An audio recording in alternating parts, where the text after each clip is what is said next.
안녕하세요. 법무법인 설린 김상수 변호사입니다. 최근 전세 사기로 고통을 받는 분들이 많이 있습니다. 전세 사기 피해자가 없어지는 그날까지 설린은 전세 사기 피해자와 함께 하겠습니다. 오늘은 전세 사기 대책 2편 전세 사기의 원인에 대해서 한번 살펴보도록 하겠습니다.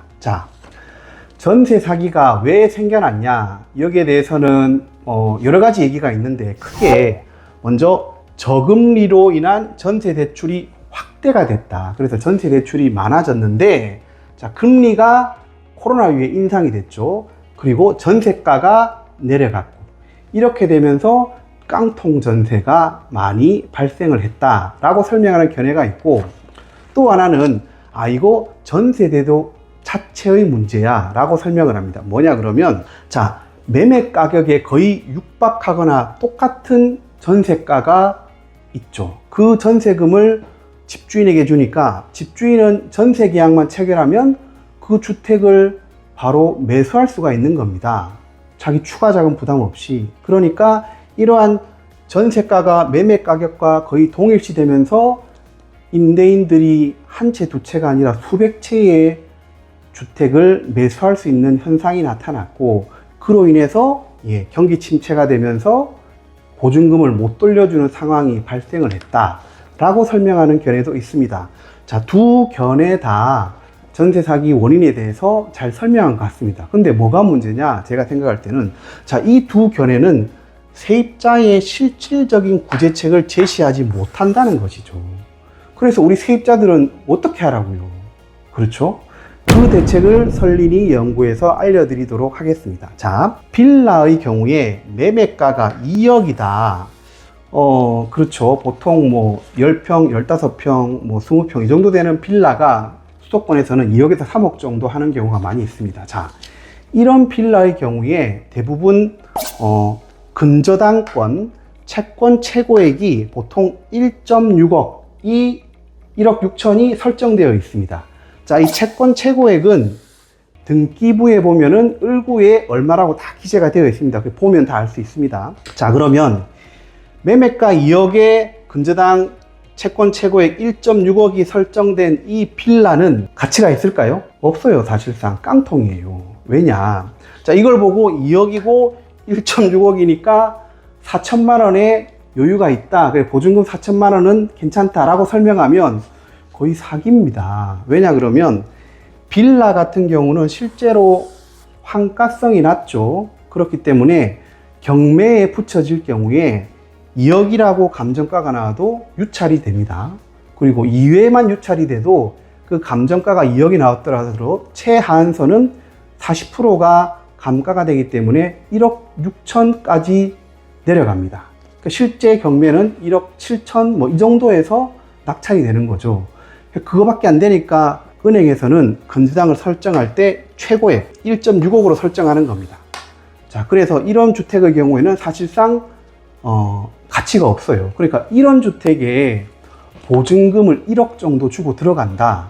이건 처음부터 보증금을 돌려받을 생각이 없다는 거죠. 아니면은 임대인에게 다른 주택에 있어서 돈이 많던가. 그런데 이런 깡통 전세에 있어서 실제로 저희들이 생각하기에 전세 사기의 원인이 되는 것은 무엇이냐? 먼저 무시할 수 없는 것은 전세가가 하락을 했다는 겁니다. 만약에 깡통 전세라고 하더라도 그 다음 전세가가 더 높아지면 새로운 세입자가 계속 구해지죠. 그러니까 돈이 계속 돌아가니까 보증금을 회수 못하는 일은 없어지고 전세 사기는 발생하지 않을 수가 있어요. 근데 전세가가 내려가니까 그 금액에 세입자를 구할 수가 없게 되는 상황이 발생하는 거죠. 저희 직원이 집주인인데 이렇게 전세를 놓으러 갔다가 자기가 전세 사기로 몰렸다는 거예요. 그게 무슨 말이냐. 그분이 원래 그 전세를 1억 2천에 내놨는데, 원래는. 근데 이게 이제 시세가 내려가면서 주위 시세는 그 정도 물건이면 8천, 9천이라는 거예요. 근데 1억 2천 내놓던 사람이 8천, 9천에 내놓으면 3천, 4천을 자기 돈을 줘서 임차인을 내보내고 새로운 임차인을 맞이해야 되잖아요. 그 돈이 없으니까 이 사람 그대로 내놨다는 거예요. 1억 2천에. 그러니까 새로운 그 집 구하는 사람이 와서는 야, 이걸 1억 2천에 내면 전세 사기 아니냐고 막 그러더래요. 자기 황당했다고 그러는데, 자, 그 사례는 전세 사기는 아니죠. 자, 전세 사기가 되는 이유에 대해서는 저희가 생각이 이렇습니다. 먼저 전세가가 내려간 것도 원인인데, 두 번째는 모든 전세 계약은 대부분 공인중개사를 통하게 됩니다. 공인중개사가 설명 의무를 위반했습니다. 실제로 그래요. 자기들이 알고 있는 정보를 임대인에게 제대로 고지해 주지 않았어요. 이 부분에 대해서는 앞으로 천천히 자세하게 다룰 겁니다. 이 원인이 큽니다. 그리고 세입자의 무지입니다.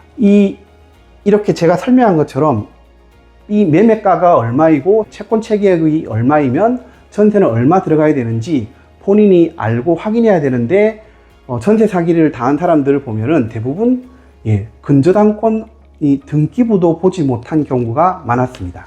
자, 전세가가 내려가는 것은 저희들이 막을 수는 없어요. 그런데 중개인의 설명 의무를 위반했냐? 그리고 우리들이 전세에 대해서 보증금을 얼마를 설정하는 것이 안전하냐에 대해서는 우리들이 배운다면은 알 수 있고 전세 사기를 당하지 않을 수 있다는 것입니다. 자, 다음 시간에는 이렇게 중개인의 설명 위반이 무엇이고 우리 세입자들은 무엇을 알아야 되는지 하나씩 차근차근 알려드리도록 하겠습니다.